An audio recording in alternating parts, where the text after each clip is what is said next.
Bismillah. Assalamualaikum warahmatullahi wabarakatuh.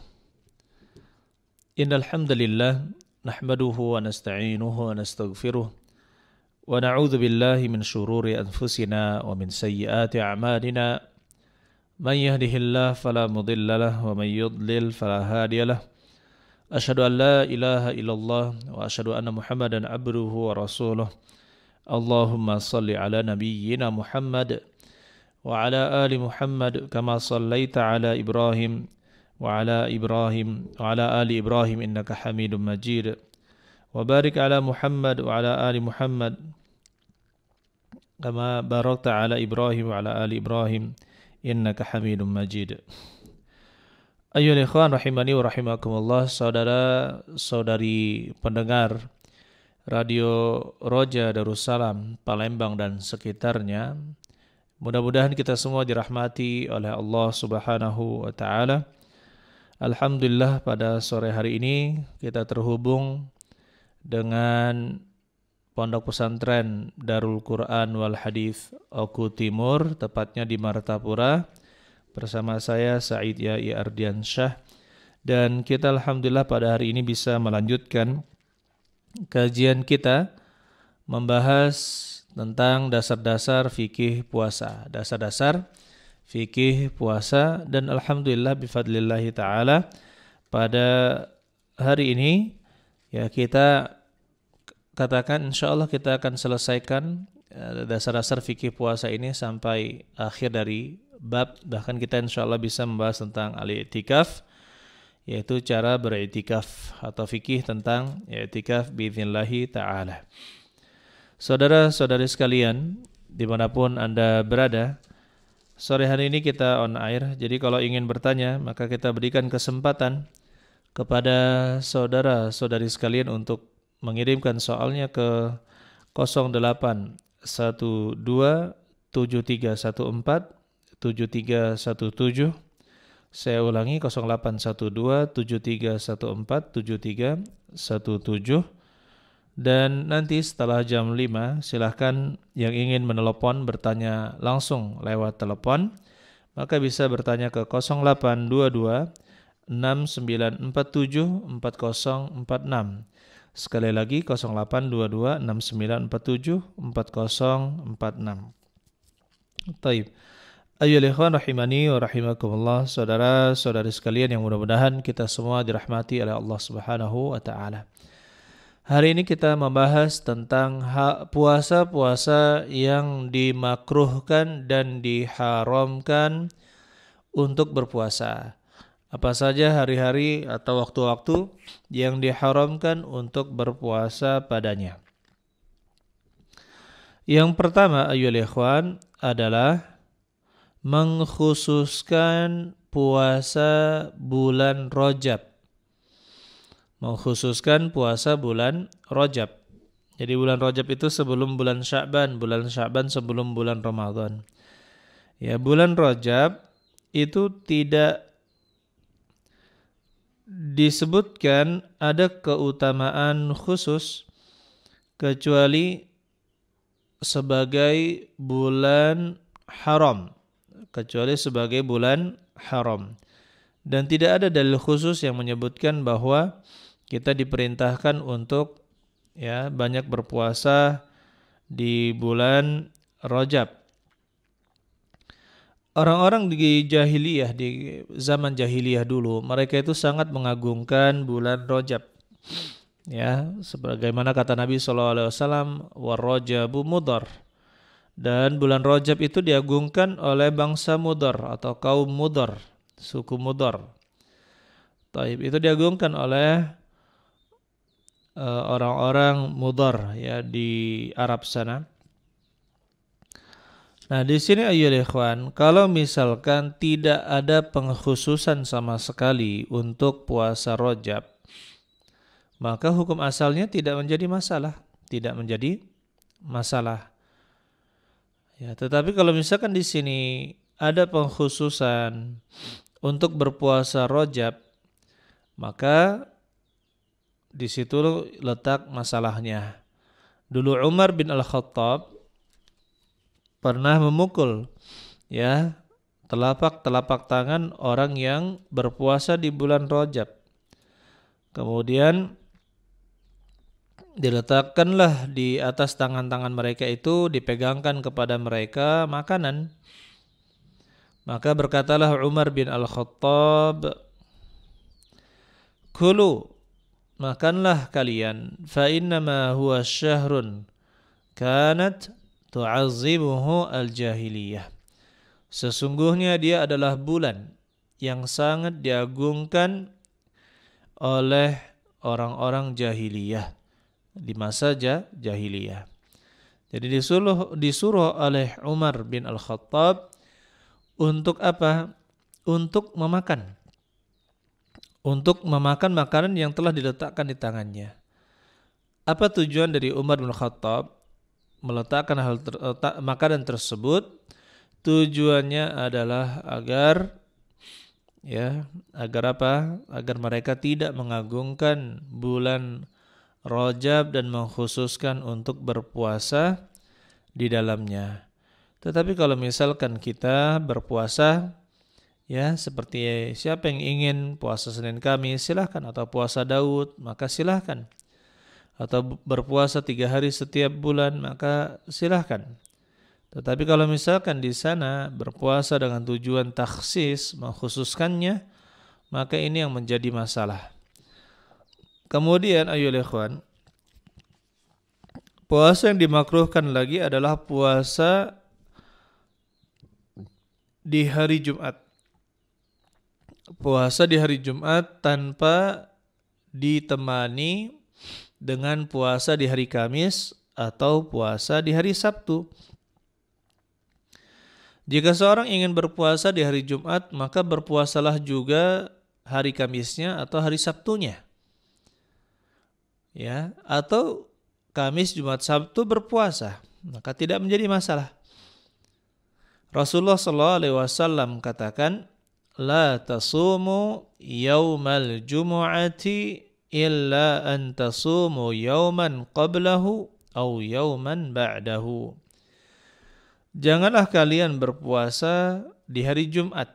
Nah, ini adalah larangan dari Nabi Shallallahu Alaihi Wasallam. Illa antasumu yauman, kecuali kalian berpuasa satu hari qablahu sebelumnya, au yauman ba'dahu, atau satu hari setelahnya. Jadi di sini kalau tidak dikhususkan di hari Jumat, maka tidak menjadi masalah.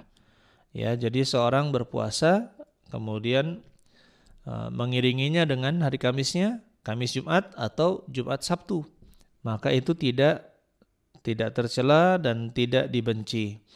Adapun berpuasa hanya di hari Jumat, maka itu makruh, hukumnya makruh. Kenapa ya ikhwan? Ditakutkan ada pengkhususan hari Jumat untuk beribadah. Ya, seperti kita dapatkan orang-orang yang hanya sholat malam atau rajin sholat malam ketika malam Jumat saja. Kemudian dia di hari Jumatnya dia berpuasa. Ya, menganggap bahwa memang kita katakan Sayyidul Ayyam, hari Jumat itu adalah Sayyidul Ayyam, penghulu atau pemimpin dari seluruh hari, bahkan dia adalah hari Id, ya, setiap minggu kaum muslimin karena mereka berkumpul di Jumatan, di hari Jumat, para lelaki. Tetapi di sana mengkhususkan untuk sholat malam dan ketika malam Jumat, begitu pula ketika siangnya dengan berpuasa, maka itu tidak disyariatkan. Baik. Nah, kemudian ayolah ikhwan rahimani wa rahimakumullah, puasa yang dibenci juga adalah puasa hari Sabtu saja. Mengkhususkan hari Sabtu untuk berpuasa. Rasulullah SAW katakan, "La tasumu yaumas sabt." Janganlah kalian berpuasa di hari Sabtu illa fima ufturida alaikum, kecuali yang telah diwajibkan kepada kalian. Nah, jadi kalau di sini terdapat larangan berpuasa yang tidak wajib. di hari Sabtu. Ya, berpuasa yang tidak wajib di hari Sabtu. Ya, maka di sini terlarang. Maksud larangan di sini adalah karahah, yaitu dibenci. Hukumnya makruh. Karena Nabi Shallallahu Alaihi Wasallam, tetapi kalau digabungkan dengan hari Jumat, maka tidak menjadi masalah Jumat dan Sabtu. Ya, seperti itu maka tidak menjadi masalah. Pernah istri Nabi Shallallahu Alaihi Wasallam yang bernama Juwairiyah, ya, bernama Juwairiyah, Rasulullah Shallallahu Alaihi Wasallam masuk ke dalam rumahnya di hari Jumat, sedangkan Juwairiyah sedang berpuasa. Maka kata Nabi Shallallahu Alaihi Wasallam, asumti amsi, apakah kemarin kamu berpuasa? Qalat la. Istri beliau menjawab tidak. Qal, kemudian berkatalah Rasulullah Shallallahu Alaihi Wasallam, turidina an tasumi ghadan? Qalat la. Apakah kamu ingin berpuasa besok hari, yaitu hari Sabtu? Dia pun berkata tidak. Maka kata Rasulullah Shallallahu Alaihi Wasallam, fa'aftiri, ya, fa'aftiri, berbukalah kamu. Nah, ini juga menunjukkan bahwa ya, puasa hari Jumat itu dilarang, maksudnya adalah makruh, dibenci. Ya, jika ditinggalkan itu lebih baik daripada kita mempuasainya, kecuali kita gabungkan dengan hari Kamis atau hari Sabtu. Nah, di sini berkata Nabi Sallallahu Alaihi Wasallam, turidina an tasumi ghadan, apakah kamu ingin berpuasa di hari Sabtu besok? Ya. Maka ini menunjukkan bolehnya berpuasa di hari Sabtu. Ya, bolehnya berpuasa di hari Sabtu jika ditemani dengan atau diiringi dengan berpuasa di hari yang lainnya. Taib. Kemudian ayol ikhwan, maksud dari karahah di sini atau karahiyah, dibencinya puasa di hari Sabtu, yaitu seorang mengkhususkan puasa Sabtu karena apa? Orang-orang Yahudi mengagungkan puasa ini. Orang-orang Yahudi, mengagungkan hari Sabtu. Ya, kalau misalkan orang Nasara mengagungkan hari Ahad, sedangkan orang-orang Yahudi mengagungkan hari Sabtu, dan alhamdulillah Allah Subhanahu wa taala memilihkan kita hari Jum'ah untuk menyelisihi mereka. Saudara-saudari sekalian yang mudah-mudahan kita dirahmati oleh Allah Subhanahu wa taala. Adapun puasa yang bertepatan, puasa sunnah yang bertepatan dengan hari Jumat atau hari Sabtu, seperti puasa 9 Zulhijjah, kemudian puasa 10 Muharram, atau misalkan puasa Ayyamul Bid yang bertepatan dengan hari Sabtu, atau misalkan bertepatan dengan hari tanggal 15 tiap bulan, maka tidak menjadi masalah, itu tidak dimakruhkan sama sekali, boleh. Begitu pula jika seseorang berpuasa puasa Daud, jadi dia berbuka sehari, kemudian dia puasa sehari, puasa berbuka, dikelang-keling atau diselang-seling satu hari, maka kita katakan itu tidak menjadi masalah, puasa saja, walaupun bertemu dengan hari Jumat, walaupun bertemu dengan hari Sabtu, dan itu sendiri puasanya itu tidak menjadi masalah. Kenapa? Karena dia sudah menjadikan al-wirid, yaitu kebiasaan dia untuk puasa Daud. Maka kita katakan tidak menjadi masalah. Kemudian ayyuhal ikhwan rahimani wa rahimakumullah, yang dilarang di sini adalah menyendirikan puasa Jumat, begitu pula puasa Sabtu, hari Sabtu. Adapun jika seseorang ingin mengqadha puasa atau ingin berpuasa, ingin mengqadha puasanya atau membayar nazarnya, ya kemudian bertepatan dengan hari Sabtu, maka tidak menjadi masalah. Mengqadha puasa fardu atau mengerjakan nazar, puasa nazar, maka tidak menjadi masalah. Karena kata Nabi SAW, illa fi mafturidha alaikum, kecuali yang diwajibkan kepada kalian. Allah alam bissawab. Kemudian puasa lagi yang dimakruhkan adalah puasa di hari syak sebelum Ramadan, hari yang diragukan. Yaitu berpuasa di tanggal 29 dan 30 atau 30 Sya'ban. Berpuasa tanggal 29 atau 30 Sya'ban. Nah, maka di sini bulan Sya'ban itu bulan sebelum bulan Ramadan ya, yaitu bulan ke-8. Nah, di sini ayyuhal ikhwan, kata Nabi sallallahu alaihi wasallam, "Man shamal yaum alladhi yushakku fi faqad 'asa Abul Qasim." Barang siapa berpuasa di hari yang diragukan, maka dia telah bermaksiat kepada Abul Qasim, yaitu Nabi Muhammad sallallahu alaihi wasallam, karena ya namanya Abul Qasim itu bapaknya Al-Qasim. Abul Qasim artinya bapaknya Al-Qasim. Itu Nabi Muhammad sallallahu alaihi wasallam. Anak pertama laki-laki beliau namanya adalah Al-Qasim. Tetapi meninggal ketika kecil. Begitu pula kata Rasulullah sallallahu alaihi wasallam, la yataqaddamanna ahadukum ramadhana bisawmi, atau yasum bisawmi yaumin aw yaumaini. Janganlah kalian mendahului, janganlah seorang di antara kalian mendahului berpuasa bulan Ramadan sehari atau 2 hari sebelumnya. Illa an yakuna rajulun kana yasumu sawmahu falyasum dzalikal yaum. Kecuali seorang yang berpuasa di hari kebiasaannya, maka silahkan dia berpuasa pada hari tersebut.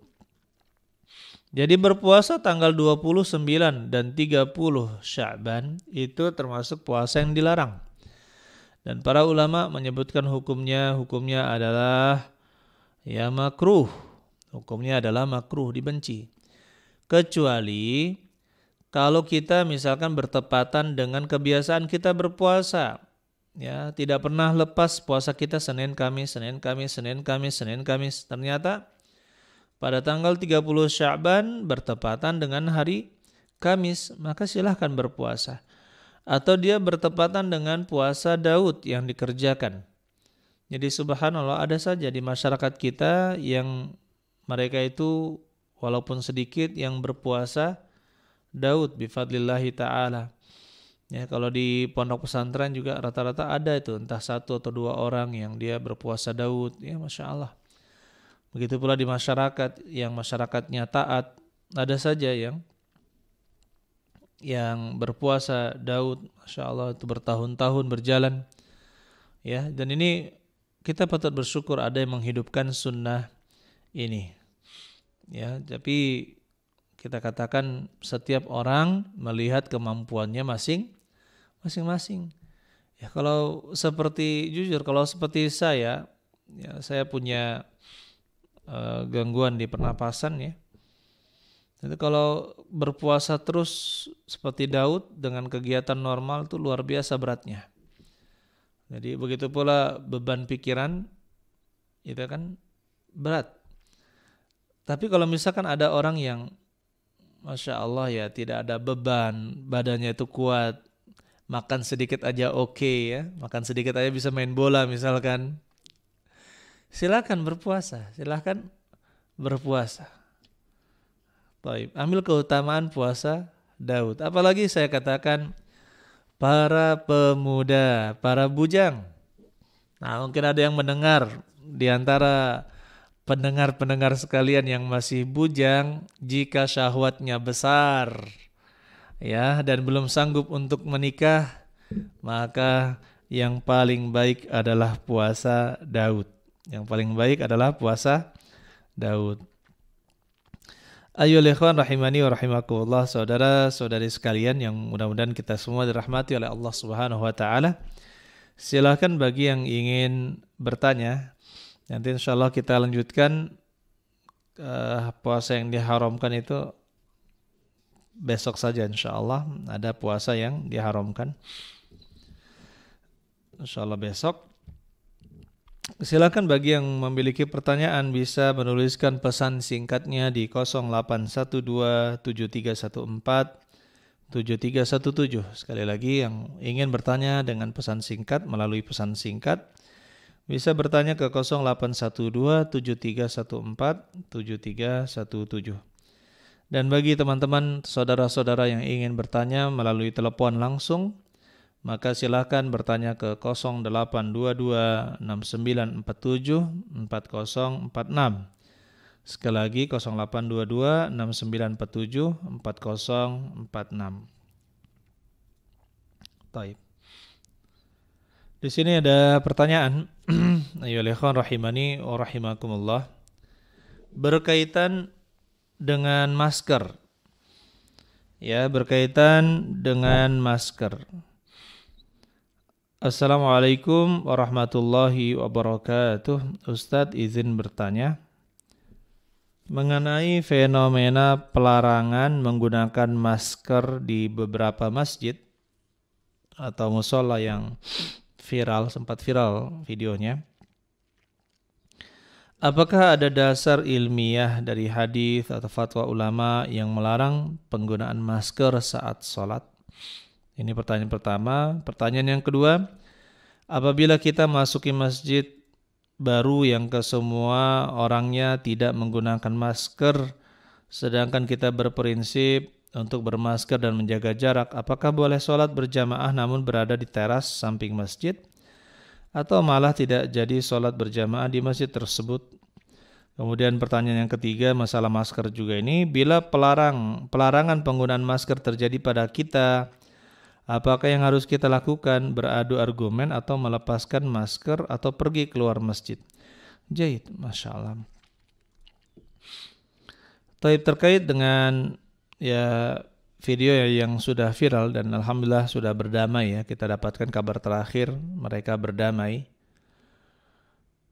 Untuk yang pertama mengenai memakai masker ketika sholat atau seorang menutupi wajah, ya, hidung dan mulutnya ketika sholat dengan masker atau dengan kain atau dengan apa, maka hukum asalnya itu makruh. Hukum asalnya itu makruh. Kalau tidak ada hajat, tidak ada keperluan, maka hukumnya adalah makruh. Sebagaimana di dalam hadis Abu Hurairah radhiyallahu anhu, naha Rasulullah sallallahu alaihi wasallam 'anis sadli fi shalah. Nabi sallallahu alaihi wasallam melarang untuk menurunkan kain ketika salat, wa an yughattiya ar-rajulu fahu, dan melarang seorang menutup mulutnya. Nah, di sini terdapat larangan yang jelas bahwa Nabi sallallahu alaihi wasallam melarang hal tersebut. Melarang dia menutup mulut. Menggunakan masker termasuk menutup mulut dan juga hidung. Maka kita katakan ayolah ikhwan, ini hukum asal ya dari menggunakan masker pada saat sholat itu makruh. Nah, tetapi bagaimana dengan situasi kita saat ini? Sekarang kita masih pandemi. Nah, jika pandemi seperti ini, atau misalkan seorang yaitu batuk atau pilek dan menghindari agar yang lain terkena batuk dan pilek tersebut, intinya dia sedang sakit di dalam pernafasannya, atau misalkan dia punya gondongan yang mana dia menyebar melalui udara, dia tutup mulutnya agar yang lain tidak terkena dan dia bisa sholat berjamaah di masjid. Maka kita katakan penggunaan karena hajat itu tidak menjadi masalah dan tidak makruh sama sekali. Tidak masalah dan tidak makruh sama sekali. Baik. Begitu pula di zaman pandemi seperti ini, situasi COVID-19 yang tidak jelas. Di awal sangat parah, kemudian dia melemah, mutasinya melemah, kemudian subhanallah sebagian daerah di Inggris kembali mencuat, mutasinya berbahaya. Nah, sekarang di India itu juga berbahaya, sudah sampai ke Indonesia. Maka di sini kita katakan penggunaan masker saat ini ya, hukumnya adalah sunnah. Kalau misalkan pemerintah tidak menyuruh sama sekali. Nah, tetapi kalau pemerintah mewajibkan memakai masker atau memerintahkan kita untuk memakai masker ketika kita berkumpul dan juga sholat di masjid, ya, maka hukumnya adalah wajib. Hukumnya adalah wajib. Kenapa? Karena pemerintah tidak menyuruh kepada sesuatu yang haram. Jadi di sini ada kewajiban dan ketaatan kepada pemerintah. Ini secara umum dalilnya adalah ya ayyuhalladzina amanu atiullaha atiur rasul wa ulil amri minkum. Wahai orang-orang yang beriman, taatlah Allah dan taatilah Rasulnya dan juga orang-orang yang mengurus urusan kalian. Yaitu dalam hal ini pemerintah. Kita wajib taat kepada pemerintah kaum muslimin. Dan alhamdulillah pemerintahan kita adalah pemerintah yang sah dan juga pemerintah yang muslim, kemudian ditetapkan secara umum, maka kita pakai masker itu merupakan ketaatan kepada pemerintah. Allah alam bisawab. Kemudian apabila kita masuki masjid baru yang kesemua orangnya tidak menggunakan masker, sedangkan kita berprinsip untuk bermasker dan menjaga jarak, apakah boleh sholat berjamaah namun berada di teras samping masjid atau malah tidak jadi sholat berjamaah di masjid tersebut? Jawabannya kita sholatlah di masjid tersebut dengan tetap kita memakai masker dan tetap kita menjaga jarak. Biarkan orang lain tidak menjaga jarak, tetapi kita jaga jarak dan kita tetap memakai masker dan kita tetap membawa sajadah. Dan kita tetap membawa sajadah. Walaupun orang tidak taat kepada anjuran pemerintah, kita sendiri yang taat, maka tidak menjadi masalah. Adapun sholat di teras sendirian, maka itu tidak dianjurkan.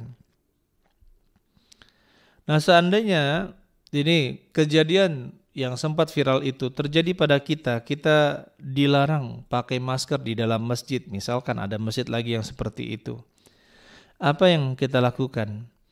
Ya sudah, yang kita lakukan ya sudah, tidak usah beradu argumen, tidak usah melepaskan masker, tapi keluar, pergi ke tempat yang lain.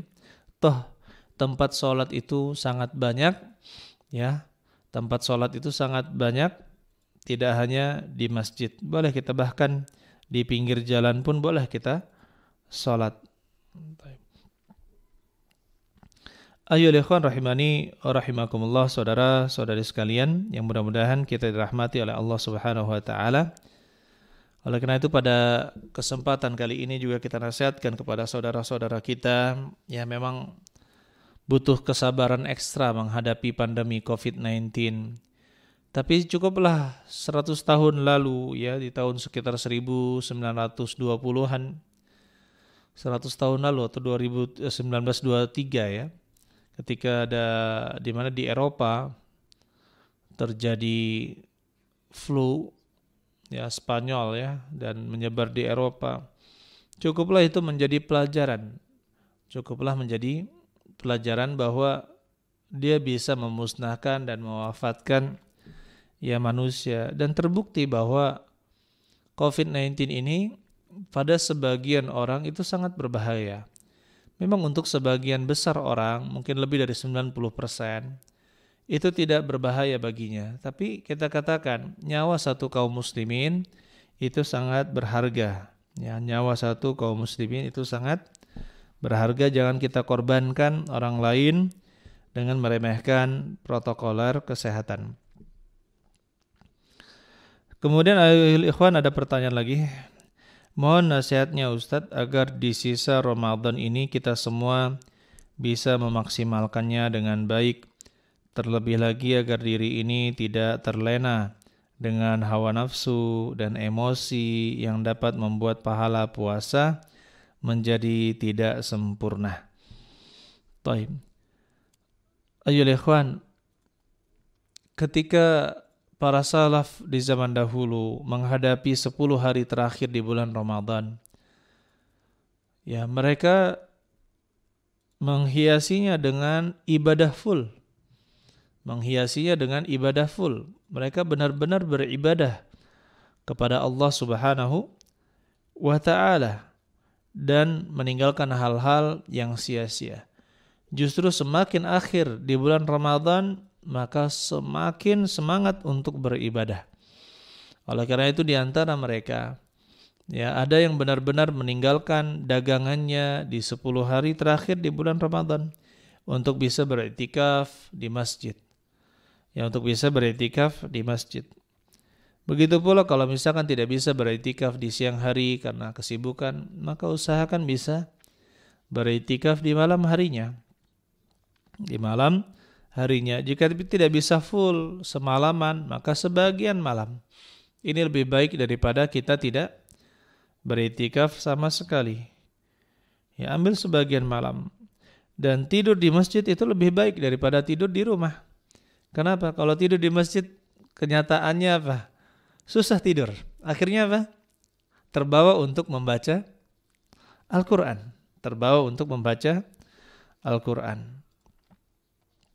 Ayolah ikhwan rahimani wa rahimakumullah. Kalau di Masjidil Haram dan Masjid Madinah, subhanallah, yang kita dapatkan ketika beriktikaf, malah kita kalau mau tidur itu aneh ya. Gimana kita mau tidur? Banyak orang berjalan-jalan, banyak orang baca Quran, tidak ada seperti kesempatan untuk tidur. Yang mau tidur hanya mungkin 5% atau 10%, itu nggak sampai 10%. Orang yang sengaja tidur untuk pada saat i'tikaf. Maka kita katakan seperti itulah di zaman dahulu. Mereka ya memfokuskan malam untuk beribadah. Bahkan sepanjangan malam mereka sholat malam, kemudian mereka beristirahat. Di zaman dahulu mereka tiap 4 rakaat mereka beristirahat, makan, minum. Kalau di Mekah maka mereka tawaf. Atau misalkan beristirahat berbaring sebentar dan baca Al-Quran.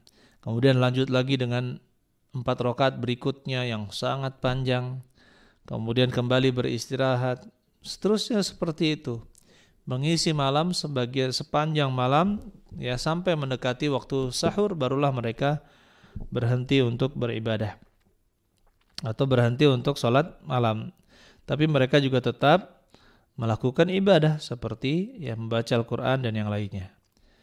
Kemudian bagaimana dengan menahan hawa nafsu? Ya seharusnya orang yang terus berpuasa maka dia bisa menahan hawa nafsunya, begitu pula emosinya. Memang ketika sudah ada saatnya ya, ketika kita berpuasa itu fisik kita memang betul-betul drop, panas gitu ya, terbawa emosi. Inilah saatnya kita diuji, ya saatnya kita diuji. Yang namanya inilah benar-benar ujian, sanggup tidak kita mengatasi ujian tersebut. Apalagi misalkan dulunya ya sebelum hijrah misalkan kerjaannya marah terus gitu. Ada suami kerjaannya marahin istrinya. Setelah dia hijrah, mengenal Islam dengan baik, kemudian apa? Istrinya yang balas dendam. Maka kita katakan, inilah kesabaran. Kalau misalkan dapatkan istri yang balas dendam seperti itu, ini ujian. Apakah sabar antum itu sudah benar, apakah belum?